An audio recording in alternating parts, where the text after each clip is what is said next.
pertama soal lahan tadi masih ada masalah, apa solusinya? Dan berikutnya bagaimana agar koperasi ini Pak, koperasi desa ini tidak mengulang kegagalan koperasi unit desa pada masa Orde Baru? Saya kasih tahu dulu runutannya. Jadi ada Inpres nomor 9 tahun 2025 tentang percepatan pembentukan koperasi desa Kelurahan Merah Putih.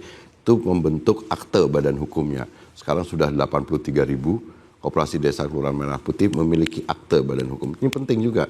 Nah, kemudian sekarang yang sedang masuk tahap adalah membangun fisik tadi yang sekarang sudah 100% 1.000 dan insya Allah 2 bulan lagi itu akan ada puluhan ribu yang selesai dibangun fisiknya.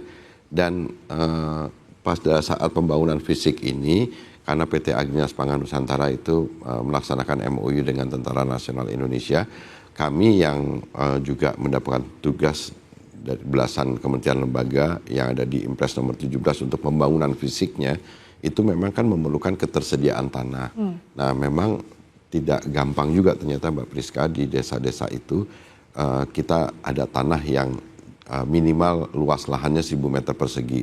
Karena tanah-tanah yang dipersyaratkan itu adalah tanah-tanah milik provinsi, milik kabupaten kota, milik BUMN atau tanah yang ada di desa itu.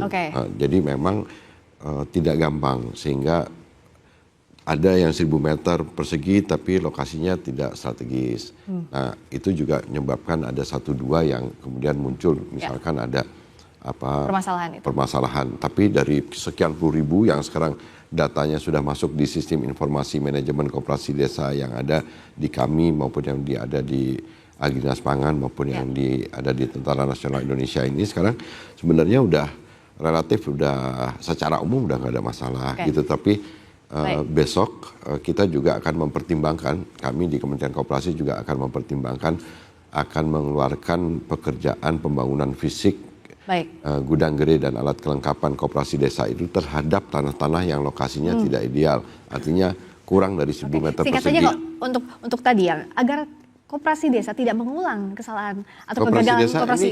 KPI-nya harus profit. KPI-nya profit. Karena memang harus kita perlakukan sebagai entitas bisnis. Sehingga Kementerian Koperasi sekarang meng-hire tenaga bisnis asisten untuk ngajari, pengurus, pengelola. Kemudian kita bikin sistem informasi manajemen sebagai bagian dari digitalisasinya segala macam. Tapi ini semua kan juga tetap harus jadi satu kesatuan yang tidak mungkin dibebankan kepada misalkan Kementerian Koperasi. Ini semua harus merasa bahwa koperasi desa ini harus menjadi tugas kita bersama semuanya. Masyarakat desa dengan segala keterbatasannya, Mbak Priska, sekarang mereka punya animo yang besar karena mereka bergairah. Sekarang mereka tiba-tiba punya badan usaha, punya perusahaan sendiri. Agar ini jadi success story, apa yang harus dilakukan? Koperasi itu pada prinsipnya adalah tidak mengulang kegagalan KUD di Orde Baru. Koperasi itu pada prinsipnya adalah milik masyarakat. Karena koperasi itu adalah bertujuan untuk mensejahterakan masyarakat, untuk meningkatkan kekayaan masyarakat. Bukan kekayaan individu, bukan kekayaan konglomerat. Nah, maka dari itu kepemilikan yang terbuka, yang bisa diakses oleh seluruh warga negara, itu kan adalah yang menjadi perintah konstitusi. Perekonomian disusun berdasarkan usaha bersama. Nah, usaha bersama itu bentuknya koperasi ini. Nah, bagaimana koperasi ini disadari sama masyarakat? Ini ada memang upaya top down dari pemerintah yang dimotivasi dengan bantuan-bantuan itu. Tapi masyarakat harus menyambut dengan gegap gempita, dengan gembira bahwa ini adalah suatu peluang untuk masyarakat bisa mengkreasi kekayaan dan pendapatan supaya ekonomi tidak didominasi oleh segelintir orang tadi. Proses pembentukan badan hukumnya, Mbak Priska, memang ada top down-nya, tapi kita tetap memenuhi prinsip-prinsip koperasi, kebersamaan, kekeluargaan. Proses pembentukannya melalui musyawarah desa khusus. Jadi ada proses mekanisme bottom up-nya juga. Dan oleh karena itu menurut saya memang saya setuju apa yang disampaikan Mas Suroto tadi, bahwa sekarang yang penting operasionalisasinya sekarang masuk ke tahap yang lebih penting, bagaimana operasionalisasinya ini juga bisa jalan sama baiknya. Tapi kami optimis bahwa ini akan bisa jalan. Dan juga yang terpenting adalah bahwa negara, kalau selama ini masa nggak boleh ngatur orang, kehadiran negara ini menurut pendapat kami justru ini yang diinginkan oleh Presiden. Negara harus hadir lagi untuk ngatur supaya arena ini menjadi fair, Ya. Dan Jadi kemudian berkeadilan. ya, dan ini kan sebenarnya semangat konstitusi kita adalah seperti itu. Baik. KUD atau koperasi yang ada, contoh yang tadi disebutkan oleh Mbak Priska, KUD itu pada eranya berperan sangat besar terhadap swasembada beras pada saat itu.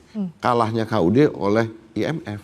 Oke. Bukan karena Baik. kelemahannya mereka. Itu Untuk yang iya. Koperasi Desa Merah Putih berarti yang harus dijaminkan adalah manfaat sebesar-besarnya untuk masyarakat. Harus profit. Dan harus profit dan itu manfaatnya dia untuk punya masyarakat. manfaat Baik. untuk anggota dan untuk masyarakat. Baik. Dan ini kita himbau lagi kepada teman-teman Gen Z, milenial, pelaku UMKM, Ya, baik. pemegang merek lokal, Untuk masuk ke manfaatkan koperasi desa nanti ini publik untuk menagih jualan. janji ini. KPI-nya adalah profit dan kemanfaatannya untuk harus. masyarakat. Terima kasih Pak Sama-sama, Menteri. Mbak Priska. Menteri Koperasi Ferry Juliantono. Terima kasih juga Mas Soto, Sama-sama Mbak Friska. CEO Terima Induk kasih. Koperasi Usaha Rakyat sudah hadir di Rosi. Terima kasih saudara Anda telah menyaksikan Rosi. Kita jumpa lagi Kamis depan hanya di Kompas TV, independen terpercaya. Saya Friska Clarissa. Selamat malam. Sampai jumpa.